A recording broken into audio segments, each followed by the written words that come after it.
Good morning. Can you hear me? Good nods from the back row. That's a good start.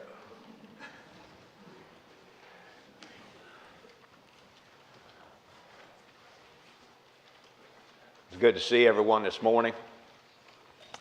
If you have your Bibles, we're going to start, and I think Buck told me that you guys got through chapter 28 of 1 Samuel. We'll start with chapter 29.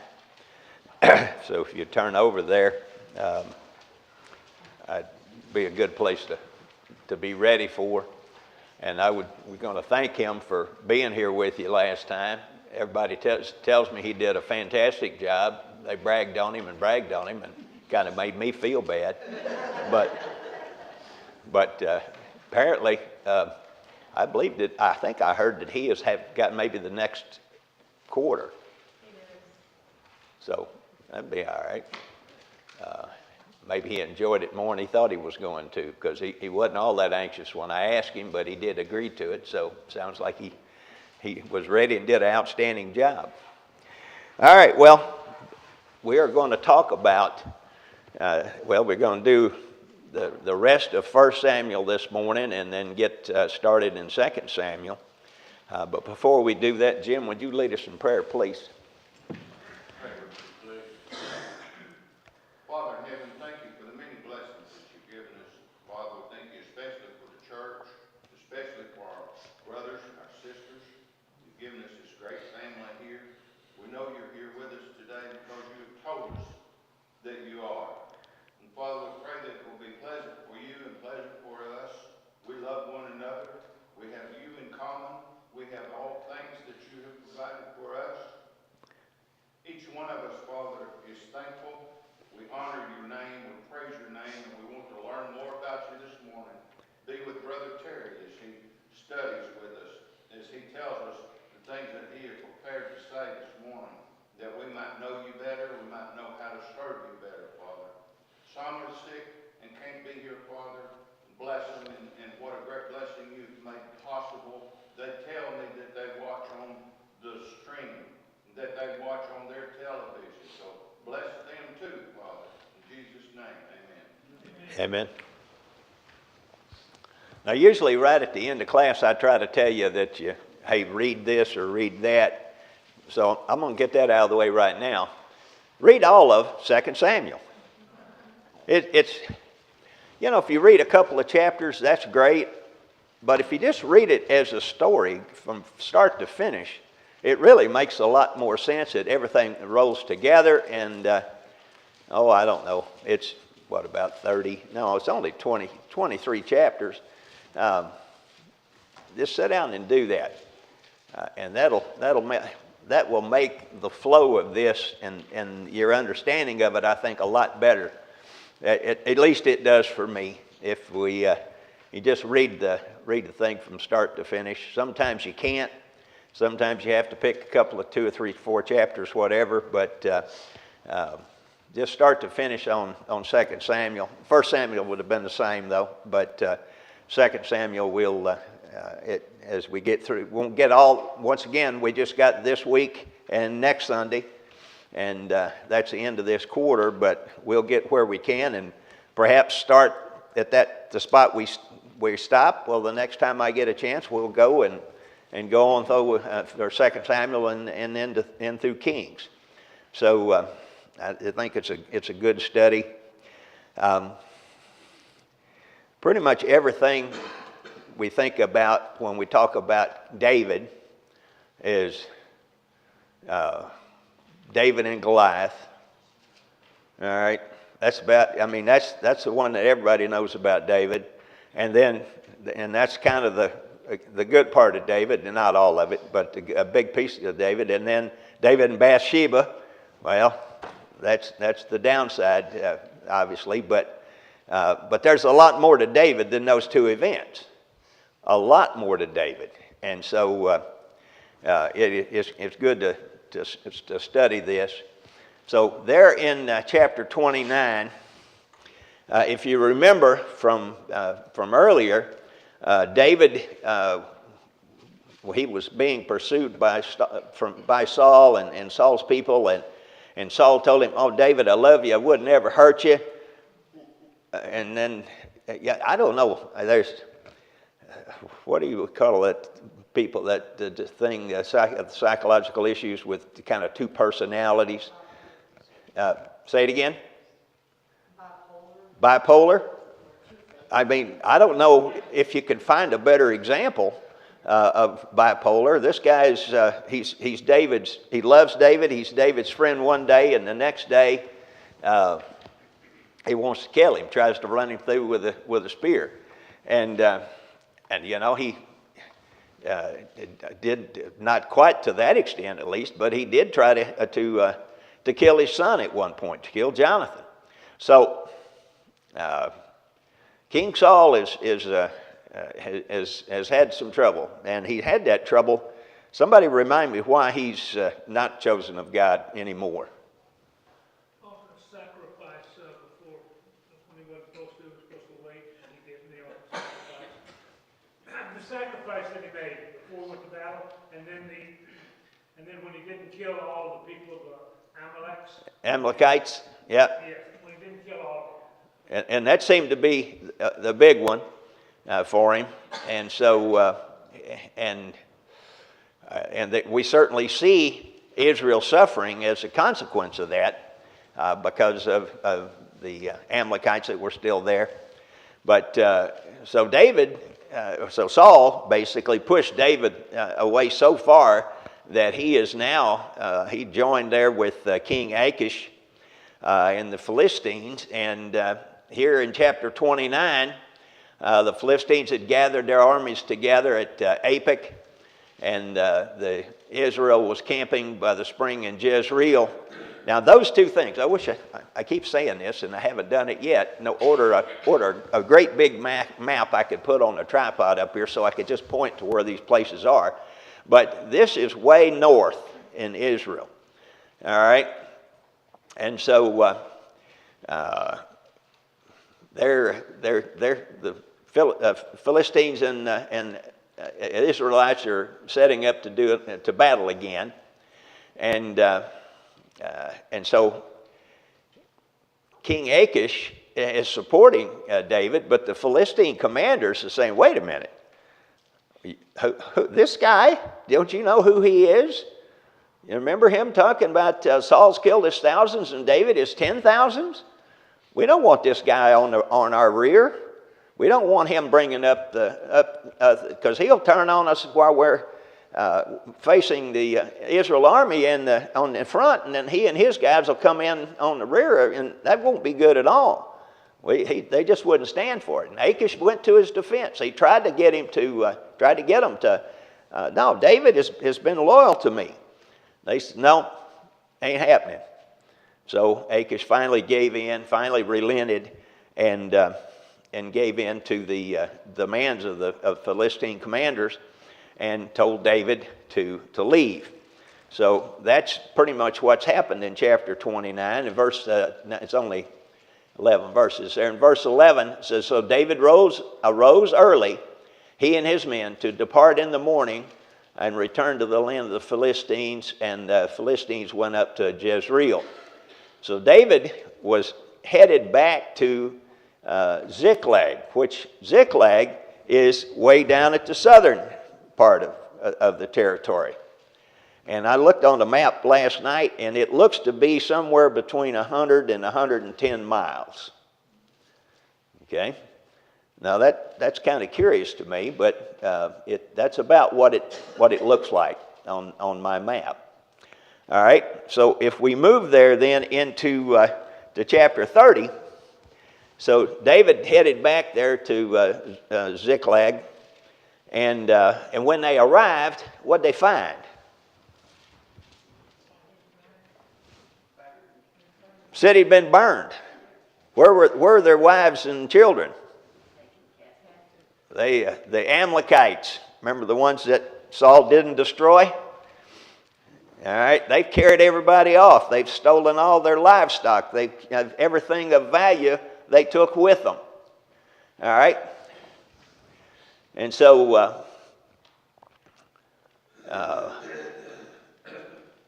And I want you to read there in chapter 30, verse 1. Then it happened when David and his men came to Ziklag on the third day.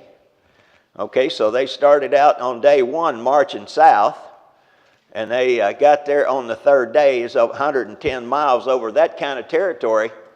And the reason I'm pointing this out is down there later on, we're going to talk about some 100 or 200 of David's men that were too tired to go on.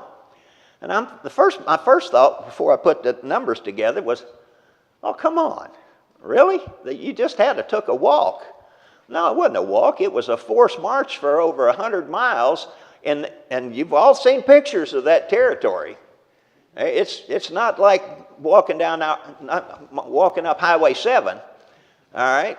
So 100 and some miles in 2 days and change is a significant march.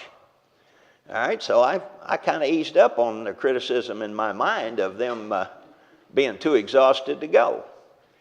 But I'm going to put say it again? All their armor and everything else they got to carry. All right? Now, were they in chariots? No, they didn't have chariots. All right? Probably didn't have horse. I don't know. I'm guessing they're all marching. So they got there on the third day, and behold, it was burnt. The city was burned with fire, and their wives and their sons and their daughters had been taken captive. Well, and that included David's wives, and David was greatly distressed. In verse 6, because the people spoke of stoning him. For all the people were embittered, each one because of his sons and his daughters. But David strengthened himself in the Lord his God. And so David said then to Abiathar the priest, should I go after him? All right, he inquired of God through the priest there, and God told him to pursue the Amalekites and rescue the families. He told him, shall I pursue this band? Shall I overtake them? And he said, pursue, for you will surely overtake them, and you will surely rescue them. Now, how God communicated with David, we're not told. I mean, did he speak to David? Did David, through Abiathar the priest there,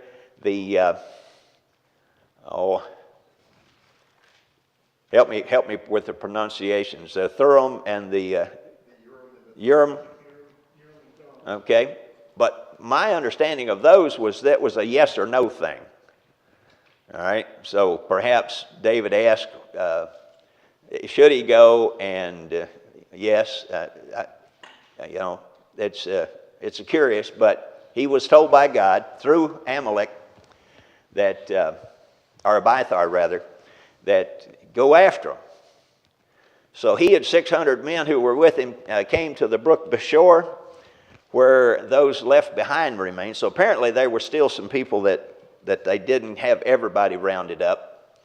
But David pursued, and 400 men, for 200 of them were too exhausted to continue. Now, 400 men against the entire army of the Amalekites. And they're tired. Okay?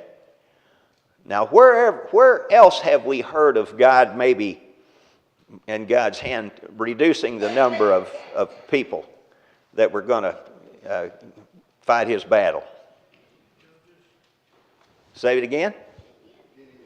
Okay. We go back. Where are we going to find that one? Back in about Joshua chapter 10? Is that right? No, that's not in Joshua. It's further back. Judges chapter 7, I think. Well, I won't have to go back there, but you remember what happened? Gideon, how did he weed his out? How they drank, right? And he ended up with 300 men. Why did he do that? Why did God do that? Wanted no doubt in anybody's mind who fought the battle. Okay, and I see this, maybe not, but I see this right here. He went from 600 down to 400 tired guys, and as a friend of mine used to say, they put the spurs to them. All right? This was hardly a battle, it doesn't sound like. They just slaughtered them. If you read chapter 30, verse 17, David slaughtered them from the twilight until the evening of the next day. And not a man of them escaped except 400 young men who rode on camels and fled. Now, there's 400 young guys took the camels and bailed out, probably left everybody behind. But everybody else, all the other men, he killed. Now, just think about that. He had the 400 left were the same number of people that were attacking him. Could they have helped? Well, we don't care. But once again, God's hand was in this. This was not a fair fight. God was on David's side, and the battle was completely one-sided. And in verse 18, so David recovered all that the Amalekites had taken and rescued his 2 wives, but nothing of theirs was missing, whether great or small, sons or daughters, spoils, or anything that they had taken for themselves. David brought it all back. Every stick of it was recovered. And so David captured all the sheep and cattle with which the other people drove ahead of the other livestock, and they said, this is David's spoil. Now, the other thing to think about is that this was not the only stuff they had, all right, because they'd been raiding in the Philistine territory as well.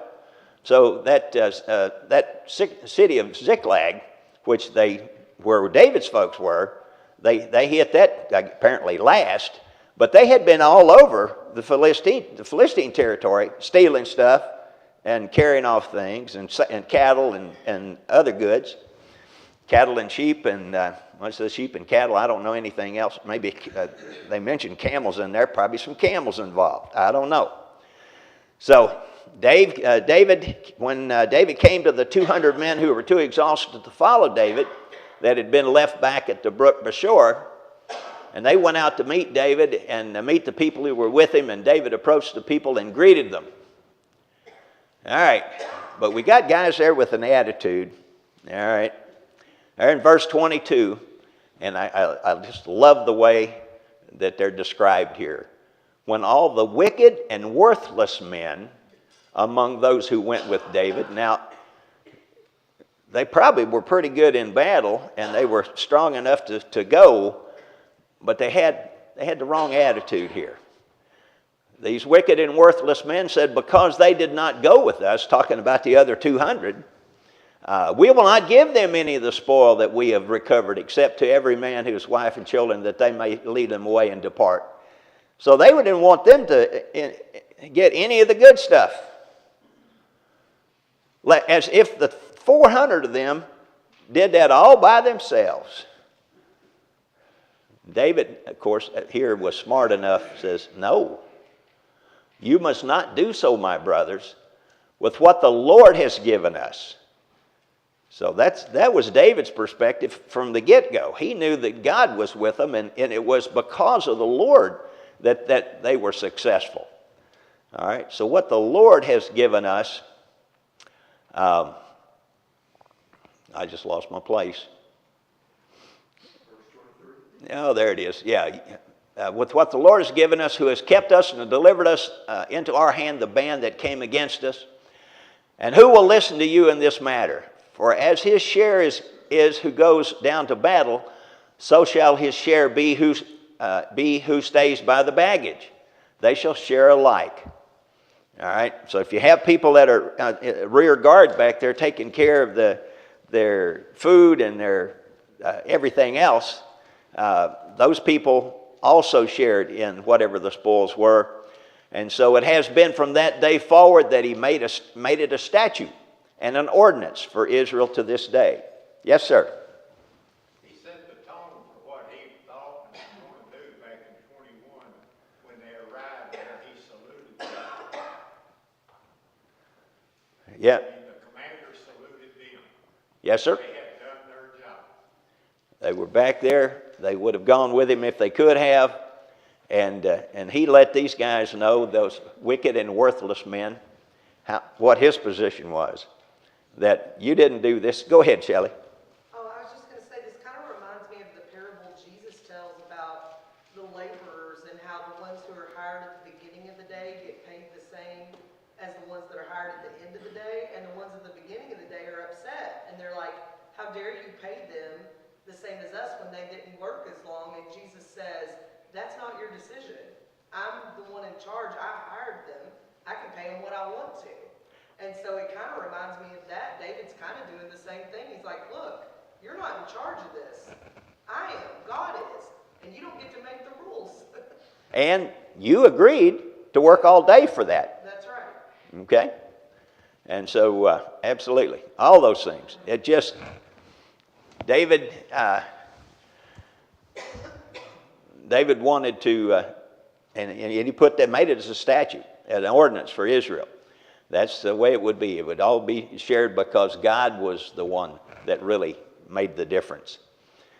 And then when he came to Ziklag, he sent some of the spoil to the elders of Judah, to his friends, saying, behold, a gift gift for you from the spoil of the enemies of the Lord. So remember, not only did they have the stuff they took from Ziklag, but they had all the other things that they had taken from all over the Philistine area. Okay?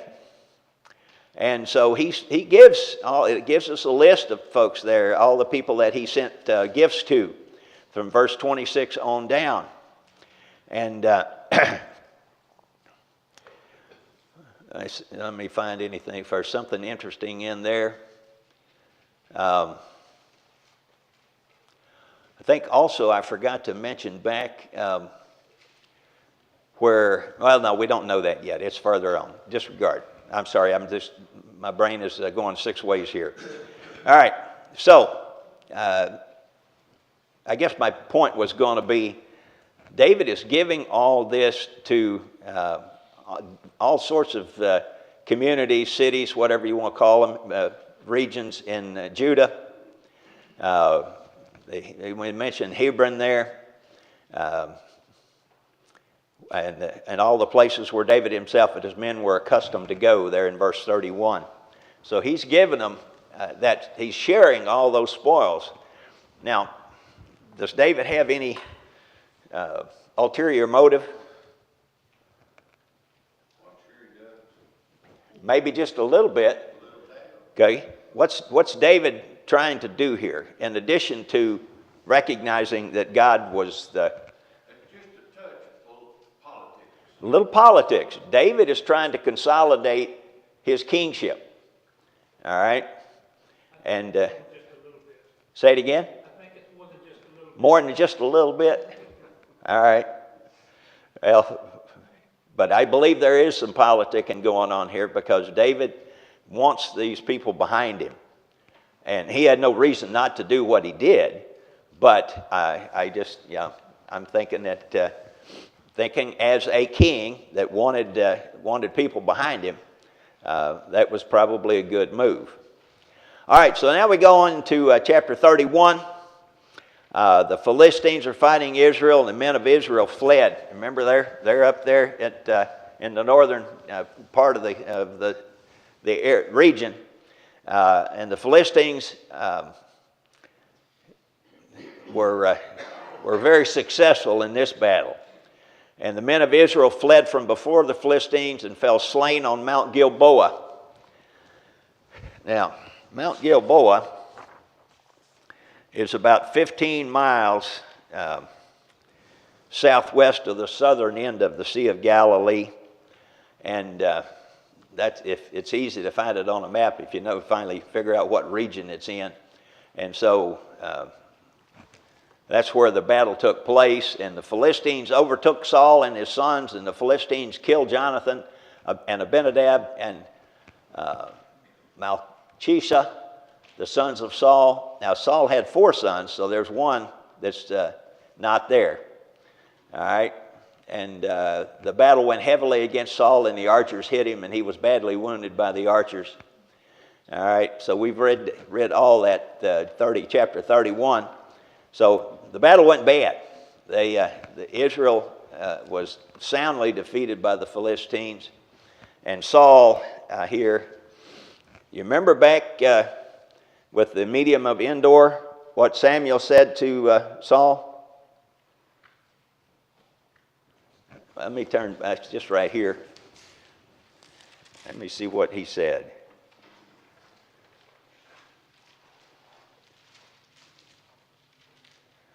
Verse 19 of chapter 28, he says, "Moreover, the Lord will also give over Israel along with you into the hands of the Philistines. Therefore tomorrow you and your sons will be with me. Indeed, the Lord will give over the army of Israel into the hands of the Philistines." All right, so Saul wanted to... I don't know why he thought if he talked to Samuel, he was going to get a different message. But everything he had heard was that things weren't going to go good for him, and he kept looking for somebody to tell him that wasn't the case, that it was going to be okay. And so it wasn't. And as it turns out, it certainly wasn't. So Saul and his army were defeated. Saul's sons were killed, and Saul was badly wounded by the archers. And so there in verse 4 he said to his armor bearer, "Draw your sword and pierce me through with it, otherwise these uncircumcised will come and pierce me through and make a sport of me." And the Philistines had a reputation for that. All right, they were pretty cruel to the people, those that they defeated, especially the leaders, especially the kings. And so Saul fell on his sword because the armor bearer said he couldn't. He was afraid. And then when his armor bearer saw Saul was dead, he fell on his sword and died with him. Now, apparently Saul even messed up his suicide. Because if we look over in 2 Samuel, we're going to find out that there was a young man that came by and actually finished him off. But he did die there on that mountain. All right. And so the Philistines, the next day or so, were going back through the area, and they found Saul's body and his sons on Mount Gilboa. And there in verse 9 of chapter 31, they cut off his head, stripped off his weapons, and sent them throughout the land of the Philistines. They put his weapons in the temple of Ashtaroth, and they fastened his body to the wall of Bethshem. It's spelled in my Bible S-H-A-M, but in other places it's an E, like Shem, Bethshem. Now, that where they put his weapons, the temple of Ashtaroth, I had a little interest, just an interesting read about that. Apparently, the words in the Old Testament that end with O-T-H, those three letters, O-T-H, that's a plural. All right? And so Ashtoreth was the fertility goddess that these Philistines worshiped. And Ashtaroth then were the wooden idols that they carved in her image. And so there was a temple that had hundreds of these wooden idols in it, and that's where they put his weapons. Now, what happened, though, later on in that chapter? Somebody who hadn't spoken yet. You talk about when they put him on the wall? Yeah, they hung him on the wall, but what happened to him there that night? Well, his people came and got him. Absolutely, they came and got him. The inhabitants of Jabesh Gilead heard what the Philistines had done to Saul, and all the valiant men rose and walked all night and took the body of Saul and the bodies of his sons from the wall, and came to Jabesh and burned them there, and then took their bones and buried them under a tamarisk tree at Jabesh, and then fasted for 7 days. So they took Saul's sons and Saul's body and burned it and buried it and gave it basically a proper funeral, a proper burial, and to honor their king. And Harry, when you were reading, did you ever find out what they did with his head? well, I believe he said it took cut off his head. Remind me, I know I've read it. Where is it? Well, they took his head, but it doesn't say what they did with his head. They put his body on the wall, and that's what the people came and received. I don't know if they retrieved his head or not. Doesn't matter, but I just wondered. You know, I'm sorry. I'm thinking that they found it. I'm thinking that they did, but we'll have to get there. Through all the cities so that everybody in all their cities could see it. Yeah. Somewhere along the way it got lost evidently because we don't know what happened to it. Okay. It wasn't, all right, maybe. I was thinking, I thought I remembered somewhere later on that where they got it and buried it. Okay. So Saul is gone, and his sons are gone. And then we go into 2 Samuel.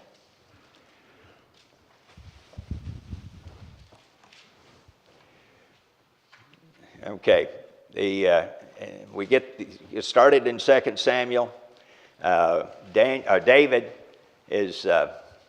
has returned from the slaughter of the Amalekites and remained a couple of days in Ziklag. And on that third day, a man came out of the camp from Saul with his clothes torn and dust on his head. And it came about when he came to David that he fell on the ground and prostrated himself to honor David. And David says, "Where do you come from?" And he said, "Well, I got out of the camp of Israel." And he said, how did things go? Because David didn't know yet. "Please tell me." And he said, "The people have fled from the battle. Also, many of the people have fallen and are dead. And Saul and Jonathan, his son, are dead also." And David said to the young man who told him, "How do you know that Saul and his son Jonathan are dead?" And he told him that, "By chance I happened to be on Mount Gilboa, and behold, Saul was leaning on his spear. And behold, the chariots and the horsemen pursued him closely." So he was being closed in on by the Philistine army. "And he looked behind him, and he saw me and called to me and said, and I said, 'Here I am.' And he said, 'Who are you?' And I answered him, 'I am an Amalekite.' And he said, 'Please stand beside me and kill me, for agony has seized me because my life still lingers in me.' So I stood beside him and killed him because I knew that he could not live after he had fallen. And I took the crown which was on his head and the bracelet which was on his arm, and I brought them here to my Lord." Okay. Well, this wasn't news that David was wanting to hear. And I think especially from Jonathan, who he loved like a brother, but also for his king, for Saul, because he was anointed by God. And David said, took hold of his clothes and tore them, and did all the men who were with him, and they mourned and wept and fasted until evening for Saul and his son Jonathan, for the people of the Lord and the house of Israel, because they had been fallen by the sword. So then, that next day, David said to the young man, "Where are you from?" He said, "I am the son of an alien, an Amalekite." And he said to him, "How is it that you were not afraid to stretch out your hand to destroy the Lord's anointed?" And David called to one of the young men, "Cut him down." And so he struck him and he died. And David said to him, "Your blood is on your head, for your mouth has testified against you, saying, 'I have killed the Lord's anointed.'" So in respect for Saul, this young man was killed by David or David's guys. And then David goes, and this is interesting, lament. What is a lament?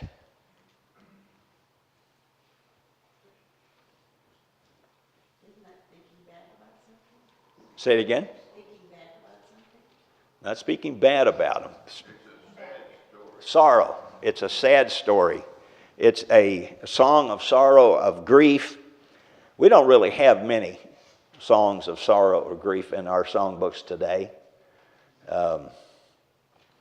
Maybe "As the Deer" is one. I don't think of, I'm sure there's others, but not many. But David, because their written history, they don't really have a written history. Most of their stuff, they passed, there's some obviously, but from family to family and village to village, many of these things were remembered by song. And so David chanted this lament over Saul and Jonathan, his son, and he told them to teach the sons of Judah the song of the bow. Behold, it is written in the book of Jashar. All right? That's apparently a book of songs that many people, that they used to remember things and remember this battle and remember what happened here. And he says there in verse 19, O beauty, O Israel, is slain in your high places. How have the mighty fallen? Tell it not in Gath, proclaim it not in the streets of Ashkelon, or the daughters of the Philistines will rejoice, the daughters of the uncircumcised will exalt. So this is not for the Philistines, this is for us. O mountains of Gilboa, let not dew or rain be on you, nor fields of offerings, for there the shield of the mighty was defiled, the shield of Saul not anointed with oil. From the blood of the slain, from the fat of the mighty, the bow of Jonathan did not turn back. The sword of Saul did not return empty. So Saul and Jonathan is who he is praising here. Verse 23, Saul and Jonathan, beloved and pleasant in their life, and in their death they were not parted. They were swifter than eagles, they were stronger than lions. O daughters of Israel, weep over Saul, who clothed you luxuriously in scarlet, who put ornaments of gold on your apparel. How have the mighty fallen in the midst of the battle? Jonathan is slain on your high places. I'm distressed for you, my brother Jonathan. You've been very pleasant to me. Your love for me was more wonderful than the love of a woman. How have the mighty fallen and the weapons of war perished? This was a sad, grieving, sorrowful song that David wrote to honor his king and probably his best friend. Okay. That book of Jashar is mentioned also back in Joshua. That was the reference I was looking for earlier. And back in Joshua chapter 10, verse 12, then Joshua spoke to the Lord in the day when the Lord delivered up the Amorites before the sons of Israel. And he said in the sight of Israel, O sun, stand still at Gibeon, and O moon in the valley of Ajalon. So the sun stood still and the moon stopped until the nation avenged themselves of their enemies. Is it not written in the book of Jashar? So that book is referenced there as these songs that they wanted to remember were recorded there as well. But they did pass on a lot of their events, the things that happened to them, things of sorrow, things of joy, through song. And so there in chapter 2 then of 2 Samuel, David was made king over Judah, and the men of Judah came and they're anointed David king over the house of Judah. And then they told, this was the thing I was going to refer to earlier, and then they told David, saying, it was the men of Jabesh Gilead who buried Saul. And so David sent messengers to the men there and said, may you be blessed of the Lord, because you have shown this kindness to Saul your Lord and have buried him. Now may the Lord show loving kindness and truth to you. And I also will show this goodness to you, because you have done this thing. Now therefore let your hands be strong and be valiant, for Saul your Lord is dead, and also the house of Judah has appointed me king over them. All right. So David, once again, a little politicking, but I don't want to imply at all that he didn't genuinely appreciate what they'd done. All right. He appreciated that very much. But and he's telling these people, hey, I appreciate what you've done. God appreciates what you've done, and you'll be rewarded for it. All right? So they wanted, he wanted to let them know that they were important to him, that he was friendly to them, and that he appreciated the effort that they'd made and the things that they had done. All right. And now this starts into chapter 2 here. And this, I'd like to do this all at one time, so I think we're going to stop here just in a minute. But the other son of Saul, there in chapter 2, verse 8, Ishbosheth, is made king over Israel. Was he elected? Nah, he wasn't elected. Abner said it. Abner said Abner was, I think, Saul's nephew. But he was the commander of Saul's army, and he had taken Ishbosheth, the son of Saul, and set him over to Mahanaim. And I probably mispronounced that. Somebody could fix it for me if you want. But he made him king over Gilead, over the Asherites, over Jezreel, over Ephraim, over Benjamin, over all Israel. All right? So here's the kingmaker. He just did it. There was no asking or anything else about it. He said he is the son of the king, so he is now the king. The king is dead. He is now the king. And so that's gonna start a lot of war and a lot of just a lot of ugliness here for a while. So we'll start that next Sunday. Thank you very much. And well, before that, questions, comments? Okay. We'll see you next time.